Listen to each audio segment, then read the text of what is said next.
Communication transparente et la préservation du climat de travail. Donc, communiquer d'une manière transparente, bien sûr, ça signifie communiquer de manière honnête, de manière euh, euh, claire, donc fluide. Donc, on a parlé de ça, bien sûr. On a parlé aussi de son apport vis-à-vis du climat de travail. Donc, le climat professionnel est beaucoup plus favorable quand il y a une communication transparente. Donc, on communique de manière transparente, ça veut dire qu'on transmet des informations fiables, compréhensibles, pertinentes, sûres, et bien sûr tout cela augmente la crédibilité et la confiance. Ceci, bien sûr, se répercute sur l'environnement et sur le climat professionnel qui devient un climat sain, respectueux et caractérisé par la confiance et par le respect mutuel. Donc ça, c'était bien sûr la première étape dont on a parlé. Donc pour la deuxième étape, on avait traité la satisfaction du client face à la dignité des employés. Donc on a parlé un petit peu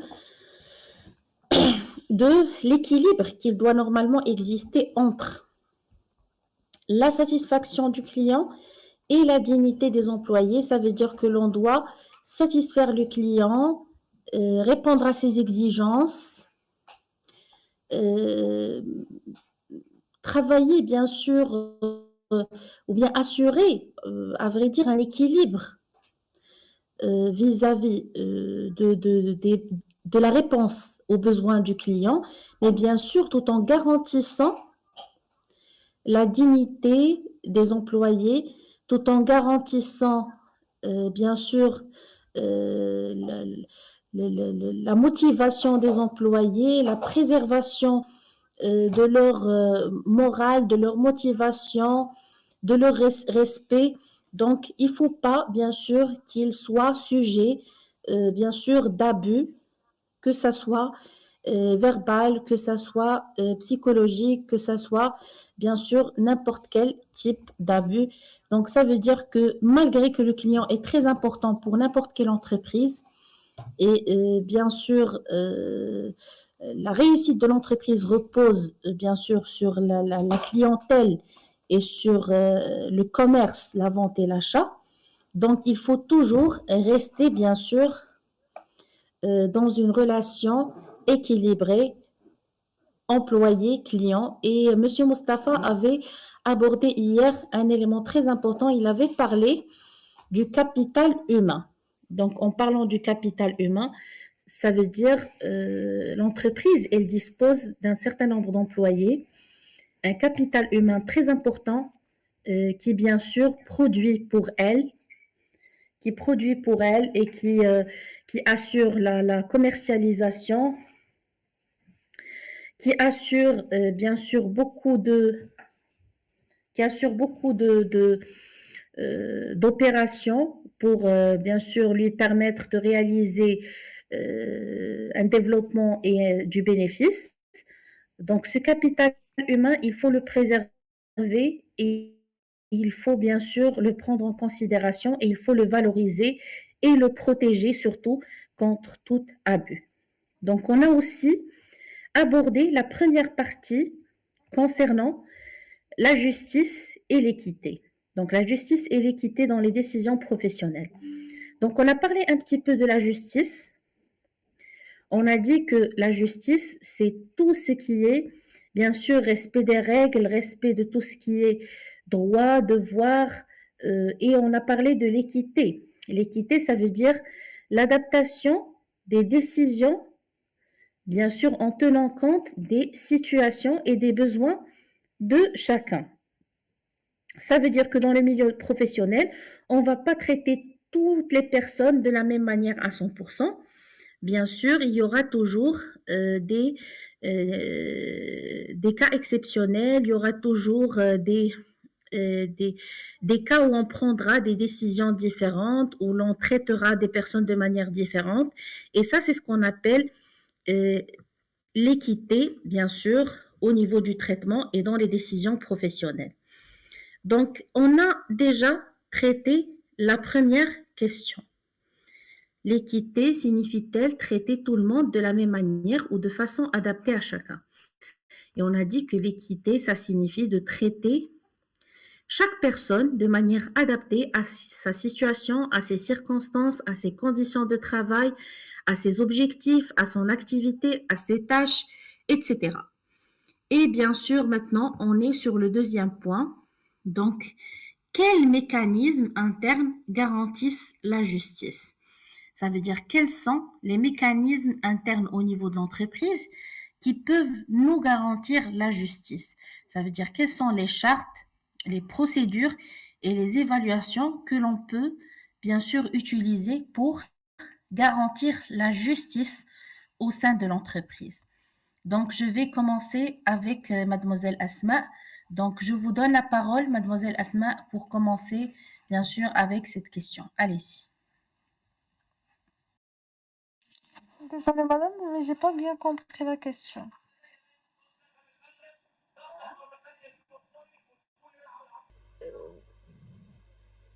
Donc,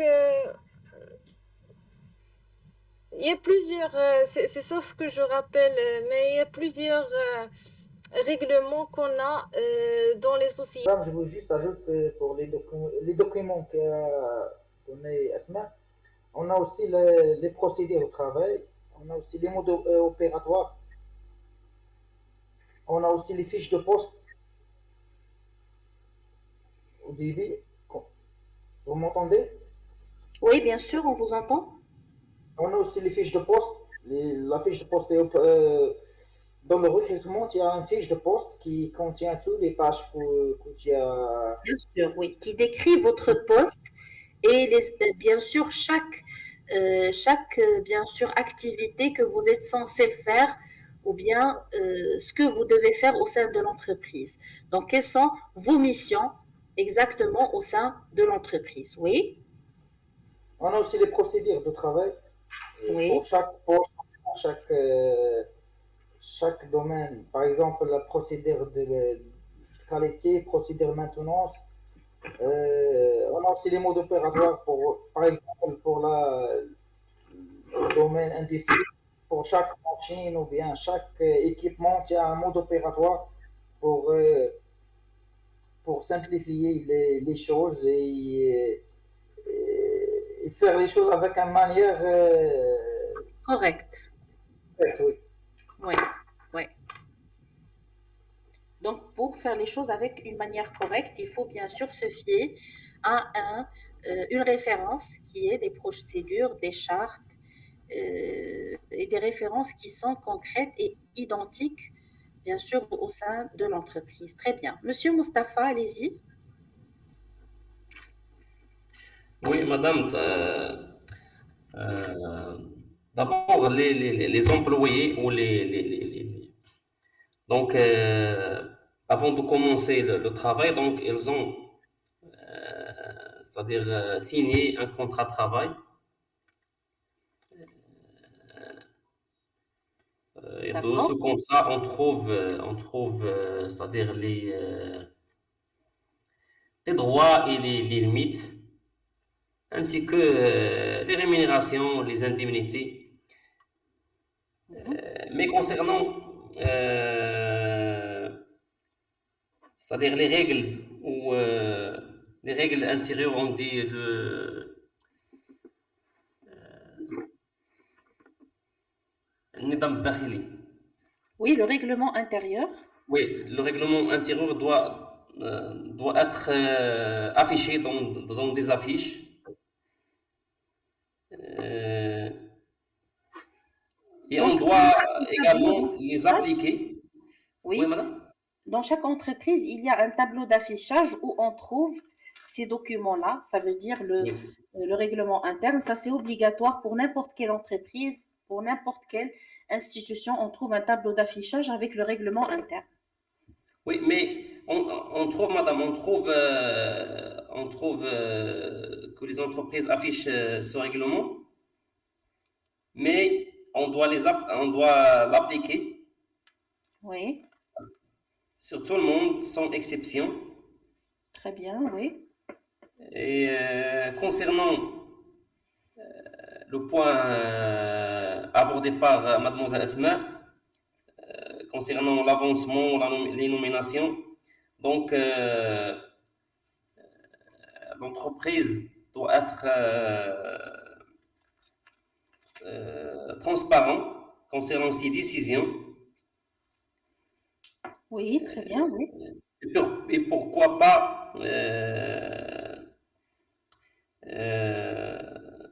c'est-à-dire on explique pourquoi on a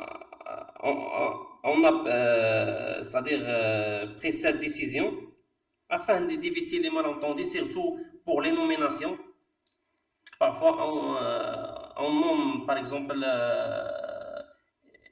une personne, c'est-à-dire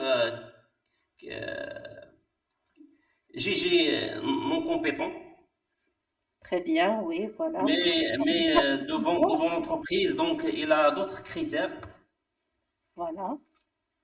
Ça veut dire qu'il faut aussi trouver des procédures, des règles pour, bien sûr, ou bien instaurer un système pour que même dans les nominations ou bien les recrutements, etc., on sache pourquoi l'entreprise a choisi telle ou telle personne. C'est Oui, ça, c'est ce que vous voulez dire. oui, c'est ça, madame.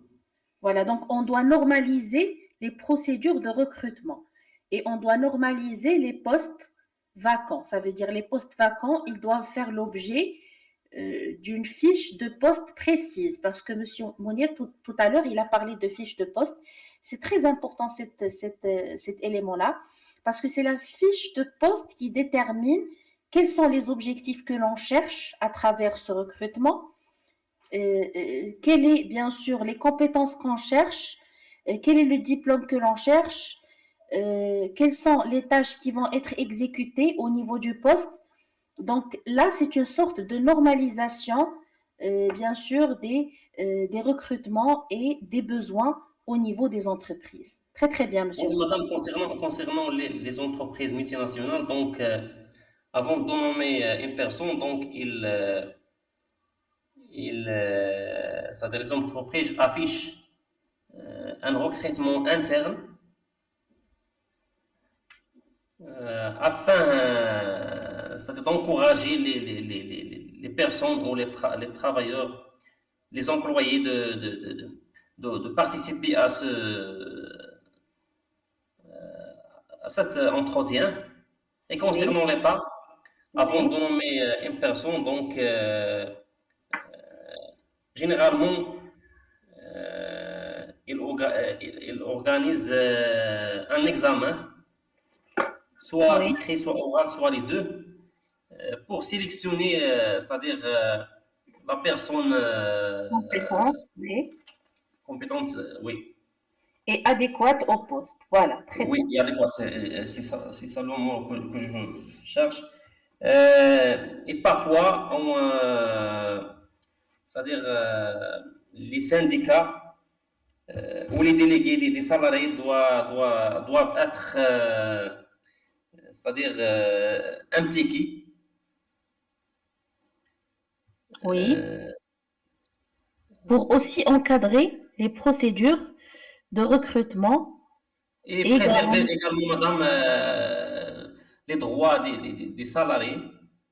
préserver l'égalité des chances et les droits. Oui, Voilà, oui. très bien, voilà. Très très bien, monsieur Mustapha. Voilà, très bien. Donc maintenant, on va bien sûr passer pour parler un petit peu de l'éthique individuelle et l'éthique organisationnelle. Donc ça vous dit quoi, le terme éthique? Je pense que monsieur Mounir, il a une idée un petit peu sur l'éthique.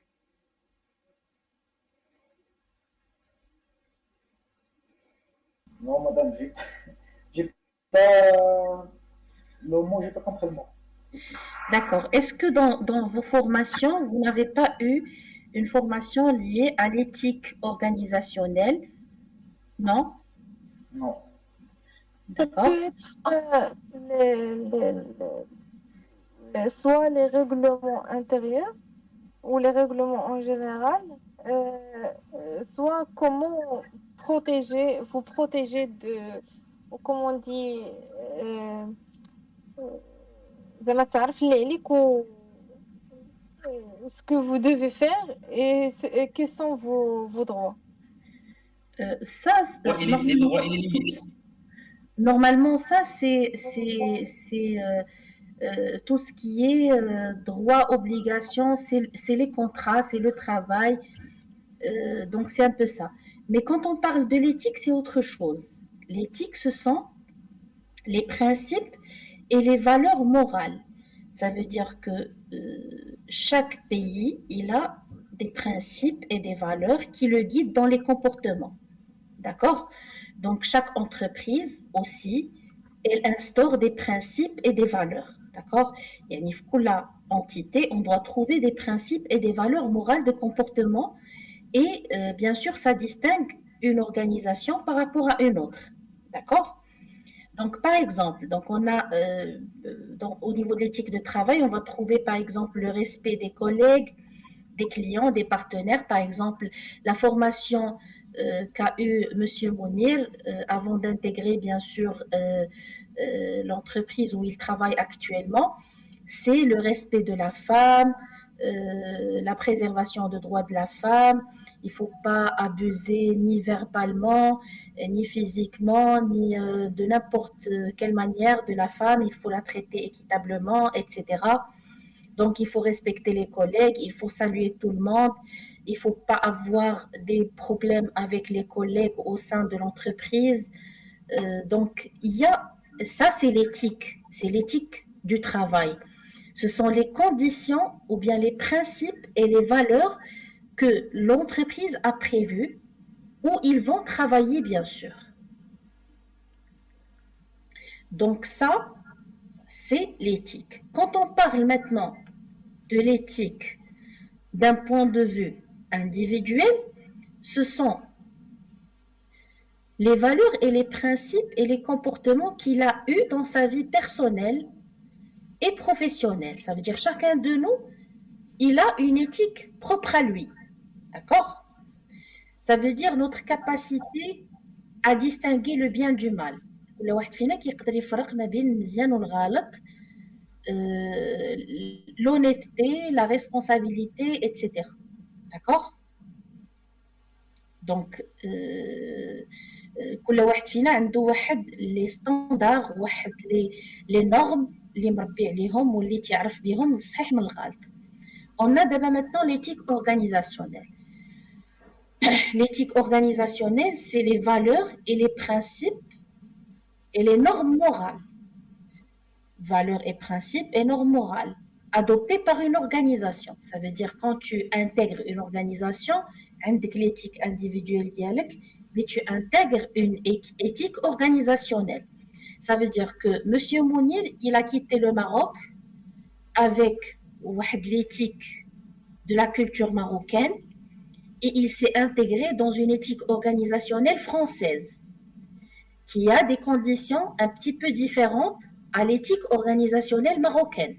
Quand il travaillait dans une entreprise marocaine, c'était différent des principes, des valeurs et des normes de l'entreprise française. D'accord? Donc, et je pense que M. Mounir, il va nous confirmer cela. Oui, madame, il y a une différence. Voilà. Donc, ça, c'est l'éthique au niveau du respect, au niveau du traitement des collègues, au niveau de la hiérarchie, au niveau de la transmission de l'information, au niveau de l'honnêteté. Donc, il y a beaucoup de points de divergence. Donc, maintenant, si on parle bien sûr de la première question, un employé peut-il rester éthique si l'entreprise ne l'est pas? Ça veut dire que un Français qui va intégrer une structure marocaine. Normalement, il a des principes et des valeurs euh, telles que l'honnêteté. Il a peut-être appris à donner ses avis de manière honnête, à critiquer s'il voit bien sûr quelque chose qui n'est pas correct. Il a appris bien sûr à collaborer, coordonner, travailler en équipe. Donc il a appris plusieurs habitudes et plusieurs valeurs qui sont bien sûr adaptées au contexte culturel où il a grandi. Quand il va intégrer l'entreprise marocaine,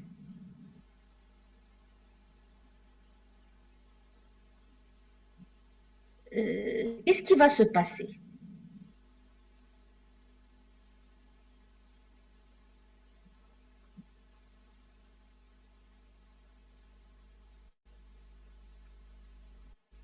Va- J'ai pas compris bien la question, mais pour ce que j'ai compris, Ça veut c'est dire bien que que si vous avez grandi en France et oui, vous avez, maintenant vous avez travaillé en France et vous connaissez très bien les habitudes, la culture et bien sûr vous savez très bien que au niveau du travail c'est très différent. Vous devez être honnête, vous devez saluer tout le monde, vous devez respecter la femme, vous devez travailler en équipe, vous devez vous intégrer avec tout le monde.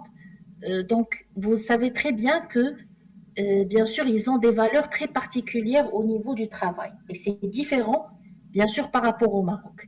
Si on ramène un Français qui va travailler dans une entité marocaine, qu'est-ce qui va se moi, passer? je pense elle va garder ses valeurs ou bien ses éthiques. Si on parle de la justice, je pense qu'elle va.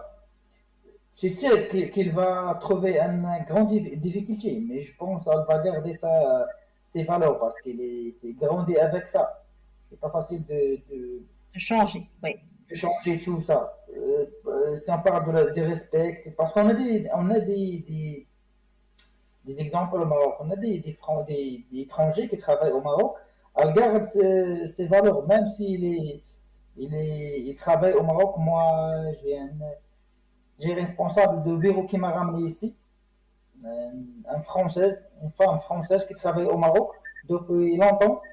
Euh, Le moment quand j'ai passé l'entretien et les démarches, je vois qu'il est, même s'il habite à Casablanca, mais il garde les valeurs d'une femme française. Même Voilà. si Donc, la honnêteté, le respect, tout ça. voilà. Donc, Il- l'employé, ouais, selon vous, il peut rester éthique, même ouais, si l'entreprise, elle ne l'est pas. ouais, D'accord? Donc, Monsieur Mustapha, qu'est-ce que vous dites par rapport à ça? Oui, madame, même au niveau de notre pays, donc, si tu, c'est-à-dire, travailles avec honnêteté, c'est-à-dire avec collaboration, c'est-à-dire avec les collègues, c'est-à-dire, si tu veux appliquer les règles, donc, tu payes cher. Surtout vis-à-vis les responsables. Donc, parfois, on doit faire, c'est-à-dire le nécessaire, le nécessaire même, c'est-à-dire, parfois on trouve des contraintes et parfois on peut se sentir, c'est-à-dire dans certains cas, on peut se sentir, on peut se sentir c'est-à-dire, En danger? en contradiction avec nos valeurs. Voilà, d'accord. Et Donc si, cela, il, oui, euh, cela, il peut créer des tensions, des stress. On peut perdre la motivation et créer d'accord, également un conflit, c'est-à-dire à l'intérieur de la personne. d'accord. Donc, si j'ai bien compris, Monsieur Mustapha, parfois c'est difficile d'être honnête au Maroc, difficile de travailler avec ses valeurs et de garder ses principes, surtout quand la hiérarchie ne l'est pas. Je ne parle pas oui, oui, avec l'hierarchie, oui. Oui, c'est ça, madame. Avec l'hiérarchie, voilà. Oui, Donc, c'est l'hiérarchie qui fait de la pression. oui. Voilà, donc quand l'hiérarchie, elle fait, de les suivre en quelque sorte dans leurs valeurs et leurs principes. Oui, surtout concernant le contrôle, par exemple, des travaux des entreprises. Donc, parfois, au- la plupart des fois, on se traite des prestations et on doit les contrôler, et vérifier, c'est-à-dire les sous-traitances. Et durant ce contrôle, parfois, on trouve des anomalies, des erreurs.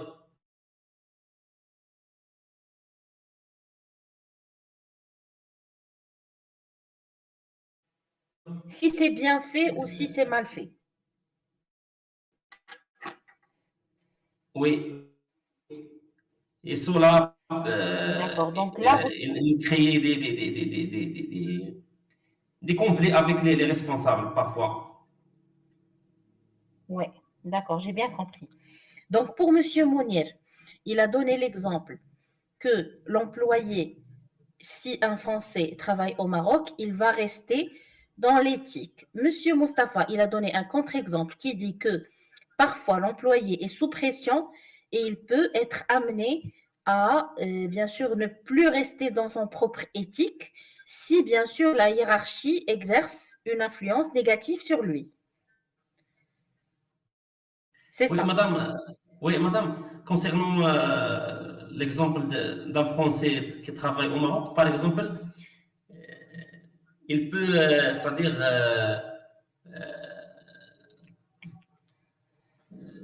il peut souffrir avec le non-respect du temps, par exemple, pour Oui, les Marocains. oui. Et même si, donc, il doit, c'est-à-dire, il doit respecter, c'est-à-dire le temps et l'horaire pour, c'est-à-dire, et après, Donnez il peut l'exemple. donner, oui, oui, c'est ça, Oui. D'accord. pour donner l'exemple. Ça veut dire que lui, il doit être ponctuel pour donner l'exemple, malgré que au Maroc, on trouve que la majorité des personnes ne sont pas ponctuelles. Oui, parce qu'au début, ce phénomène peut, c'est-à-dire, stresser. Et le stress, c'est Oui, pas au début. Mais au après début, ça, le temps, donc, on il prend va l'habitude. habituer avec ça. Mais il doit Oui, être un exemple pour les autres. oui, bien sûr. D'accord. Très bien, Monsieur Mustapha. Voilà, donc on va demander à Mademoiselle Asma aussi de participer, de nous donner son point de vue par rapport à cette question. Allez-y. Alors, madame, je partage les mêmes idées avec Monsieur Mounir et Monsieur Mustapha. Je veux juste ajouter que ça dépend selon moi aussi, ça dépend de la société. Parce que on remarque ici au Maroc, il y a plusieurs Français qui ont venu travailler ici au Maroc et on a trouvé le contraire parce que On dit ils étions. Ils, Ils étions. ils étaient. Ils étaient. Et ils Oui. étions, c'est quoi? C'est quel temps? C'est faux, ils étions. Ils étaient. D'accord. Ils étaient, oui. C'est, ouais. Ils étaient plus à l'aise ici au Maroc. Ils ont aimé le travail ici au Maroc plus que en France parce que ici au Maroc, la majorité des sociétés, on a dit la dernière fois, c'est la convivialité, c'est ça? La Euh, convivialité, oui. la convivialité. Donc, on travaille comme on est une famille. Le personne est dans tout ce qu'il veut, et dans tout ce qu'il a. Elle partage ses histoires, elle partage euh, ses joies, elle partage plusieurs sentiments ensemble. Donc, il y a ce climat de Oui, aussi renforcer l'éthique de la personne parce que elle va pas être seulement un robot dans la société, travailler, travailler, travailler, mais aussi elle va plus renforcer comment on dit, les sentiments ou ses comportements envers l'être humain.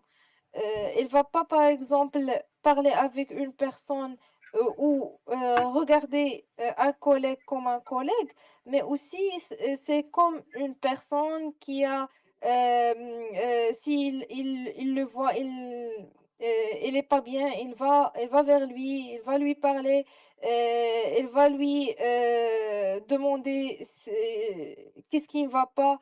Donc, nous aussi, on a un point où on a des avantages ou des éthiques que les Français n'ont pas.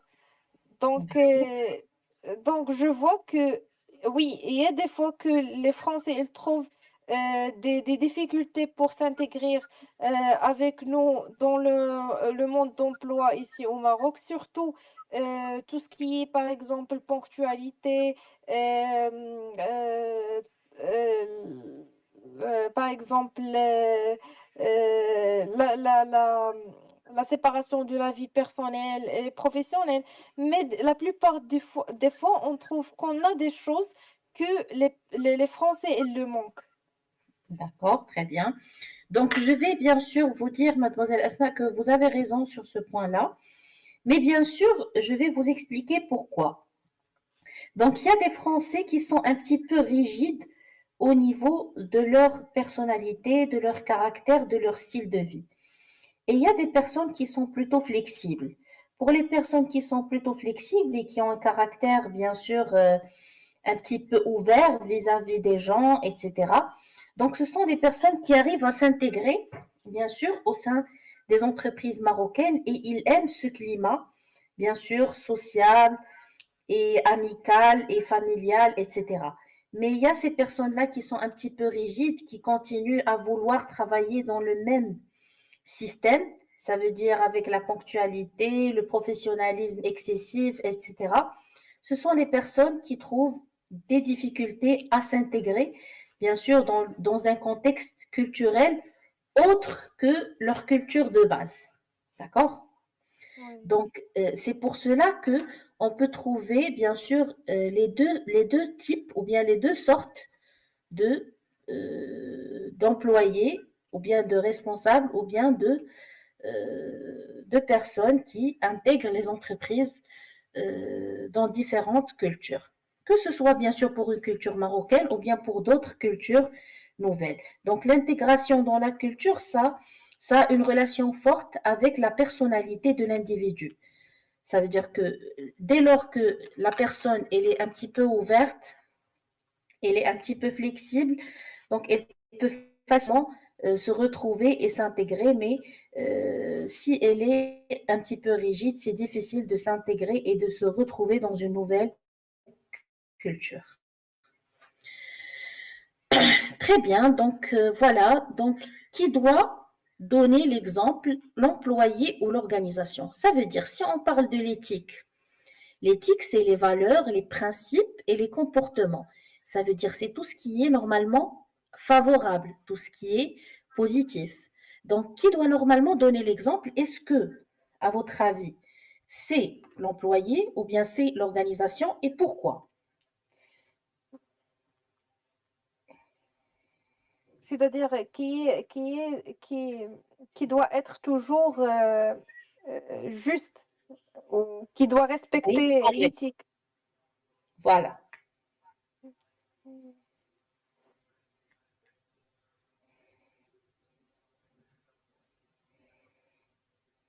شكون اللي خصو يعطي المثال أكثر؟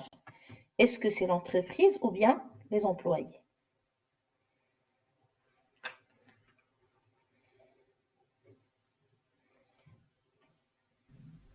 Madame, pour moi, je vois que l'organisation, qu'il faut donner l'exemple. Oui, d'accord. Pourquoi? Parce que c'est... Pourquoi? Parce que s'il est... On voit des sociétés ou bien des organisations qui ont des valeurs ou bien qui comment on dit, qui,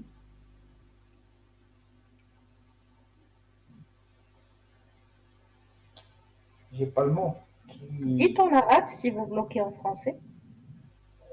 je fais des sociétés ou des organisations qui appliquent des,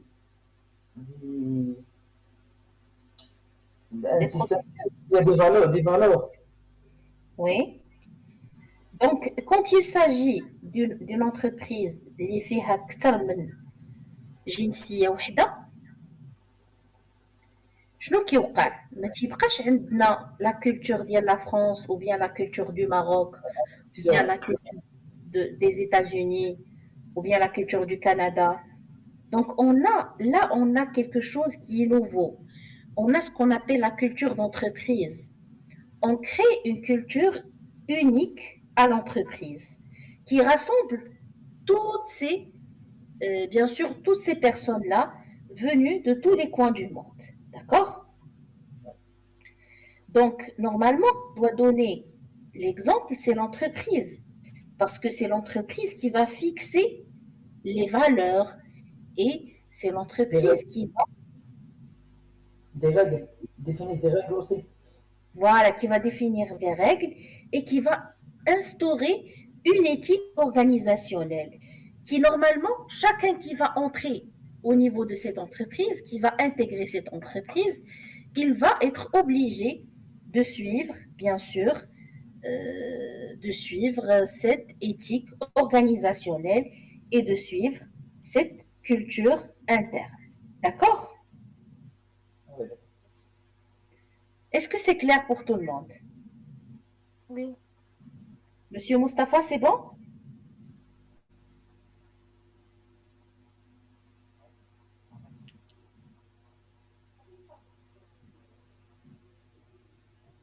Monsieur Mustapha, tu m'entends? Oui, madame. Est-ce que c'est clair? C'est bon? Oui. Très bien. D'accord. Donc, on passe maintenant Mais au rôle de madame, la communication. Oui. madame, concernant cette question, à mon Oui. avis, les deux peuvent donner l'exemple, l'entreprise Pourquoi? et l'employé. Donc, Oui, si vous... l'employé, ici, il travaille. Oui. L'employé ici, il travaille avec honnêteté, avec une transparence, avec collaboration avec ses collègues, s'il est ponctuel, s'il respecte les règles ou le règlement intérieur. Donc, s'il assure sa responsabilité, donc il donne l'exemple vis-à-vis leurs collègues. Oui, très bien, voilà. Donc ici, si on Mais, a une entreprise, et oui, concernant l'entreprise, donc l'entreprise, d'abord, il a défini, c'est-à-dire le règlement intérieur sur des affiches, mais si l'entreprise nomme une personne qui, c'est-à-dire qui يستحق, qui, mérite. Mérite. oui, qui mérite le poste, donc l'entreprise, elle donne l'exemple. Très bien, oui, voilà, je suis d'accord avec vous. Donc, Mais c'est l'entreprise non, une autre personne, donc l'entreprise, elle ne donne pas l'exemple. l'exemple, très bien, voilà. Je suis d'accord avec vous, Monsieur Mustapha.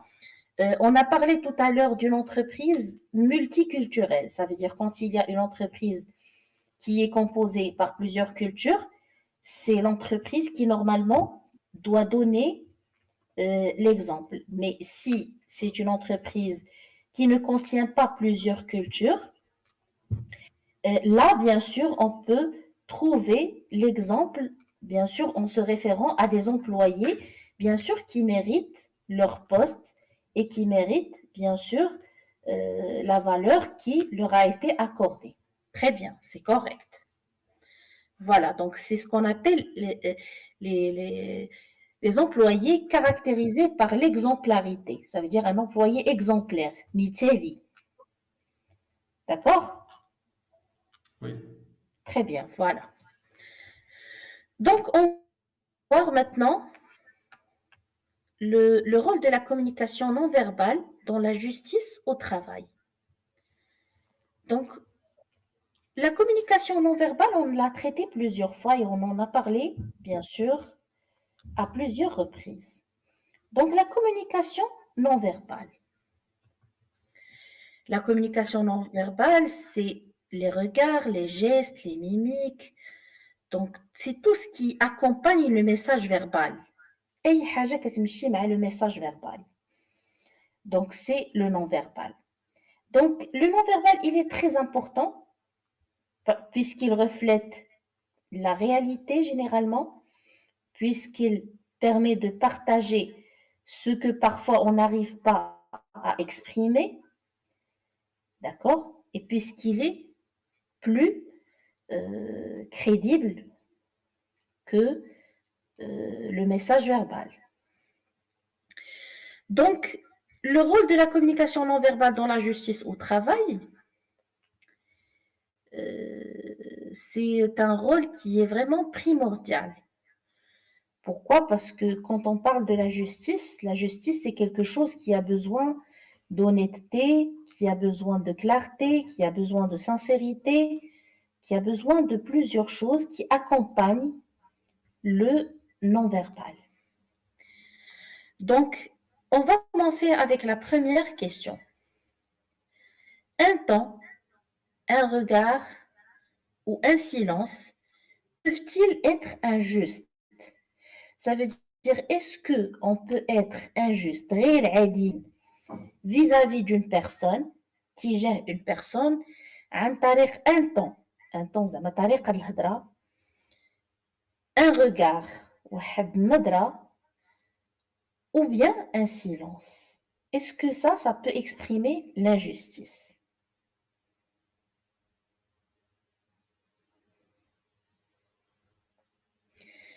Donc, vous avez cette question, vous avez la deuxième question. Je vais quand même vous laisser 5 minutes pour réfléchir à ça. Allez-y. Je réponds à les deux questions. Tu commences tout d'abord avec la première. D'accord. Est-ce que la communication non verbale peut-il être injuste? Oui, la plupart du temps, c'est la communication non verbale qui est injuste, c'est pas la communication verbale, parce que tout d'abord la tonalité. Si on dit à une personne, par exemple, envoie un mail à quelqu'un, si on change la tonalité avec un colère, avec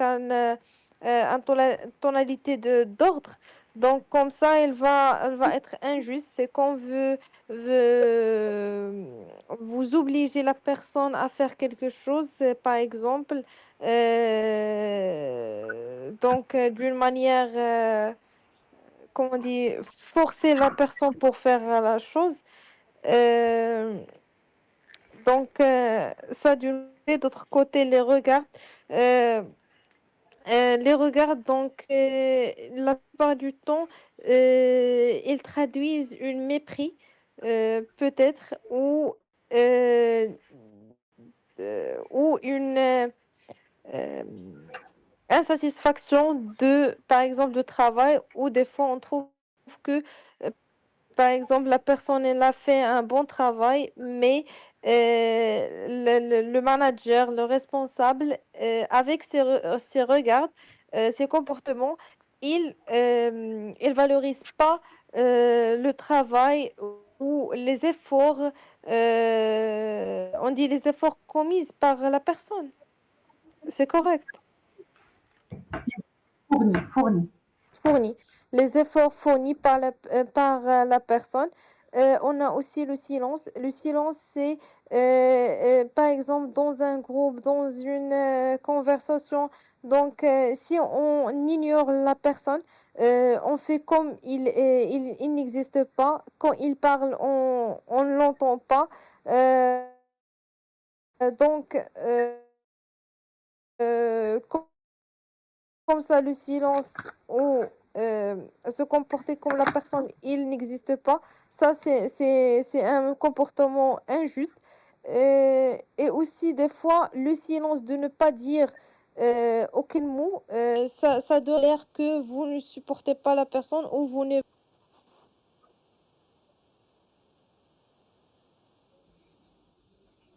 D'accord, très bien. Donc voilà, donc vous confirmez l'idée que un temps, un regard ou un silence, il peut être injuste ou bien exprimer quelque chose de très négatif vis-à-vis d'une personne.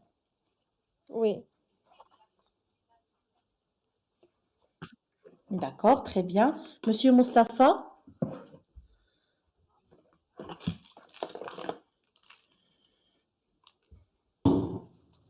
Donc, si la personne parle habituellement à voix basse, et un jour, euh, un jour, elle élève la voix, donc c'est un problème. Ou dans certains cas, elle parle Oui. avec une voix basse, avec des personnes, et certaines, ils élèvent la voix. Donc, c'est un changement de comportement. Oui, donc le changement de tonalité de voix. Donc, il donne des significations. Bien sûr. Concernant le regard, D'accord, donc oui, oui, allez-y, je vous écoute. et concernant le regard et le silence, donc ils peuvent considérer comme un jugement négatif d'un responsable, par exemple. Parce que parfois, la personne pose des D'accord. questions, parce que parfois la personne pose des questions vis-à-vis le responsable, surtout en cas de silence ou un regard. Il dit qu'est-ce que j'ai fait, c'est-à-dire est-ce qu'il y a un malentendu ou une dénonciation de quelqu'un. Donc cela il peut presser et la personne, c'est-à-dire Il souhaite que le responsable, au moins, discute avec lui afin c'est-à-dire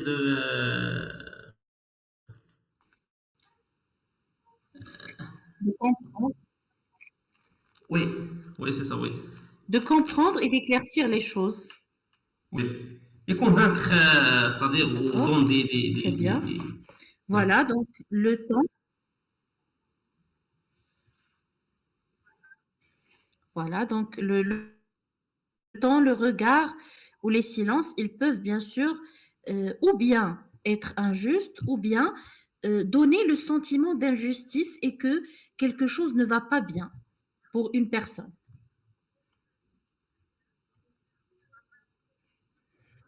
Donc, très bien, oui. Donc, Monsieur Mounir, Oui, madame. donc, Oui. comment le non-verbal, il peut influencer la perception d'un message juste ou injuste. Ça veut dire que parfois le non-verbal, ça veut dire le temps, le regard, le silence, il peut influencer la perception d'un message. La perception, ça veut dire la compréhension d'un message ou bien la réception d'un message ou bien l'assimilation d'un message. Oui, madame, on a dit que la communication non verbale, elle est très importante dans la communication en général. Même si le message est juste en termes de contenu, mais c'est la manière de communication qui influence. Par exemple, si on parle euh, avec une personne, elle n'a pas regardé, si on parle à quelqu'un, elle n'a pas regardé dans les yeux, on n'a pas réagir à ses propos, peut faire en sorte que la personne se sente ignorée et maltraitée, même si la décision a été prise et objective.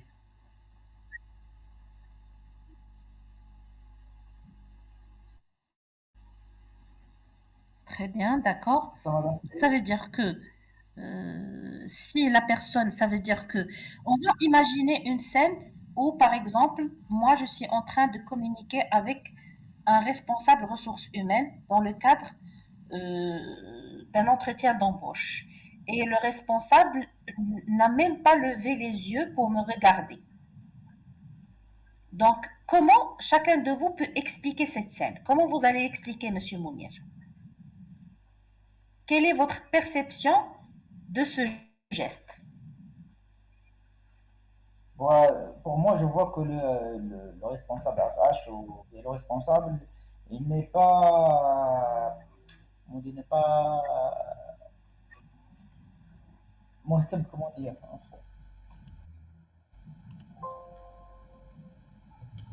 il n'est pas, comment Intéressé. dire, intéressé oui, à mon profil ou bien Il n'est pas intéressé. si je fais un entretien, ou bien je fais encore de faire un entretien, Voilà. voilà, c'est une réponse qu'il n'est pas intéressé à mon profil ou bien à l'entretien ou bien comme ça.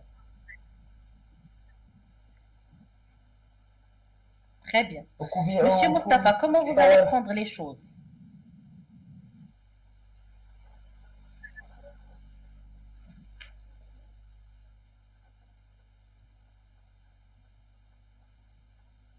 Oui, Monsieur Mustapha?